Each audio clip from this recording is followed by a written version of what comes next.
Okay, so now I have my chart here. It's a little hard for me to read. I'm colorblind. This means absolutely nothing to me.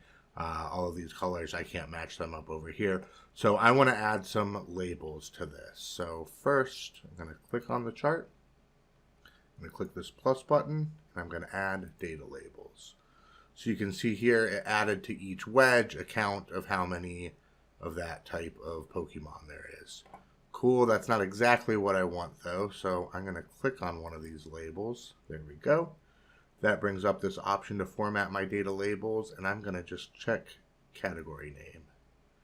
There we go. So now I can see I have 24 steel type, 114 water type, 45 rock type, etc. This is all well and good. It's not particularly intuitive. It's not usually how people think of a pie chart. So instead, I'm also going to click this percentage. There we go. And now I have water, 14%. That's getting to be a little bit much in each label. So I'm going to uncheck value. There we go. Now we have water, 14%, steel, 3%, rock, 6%.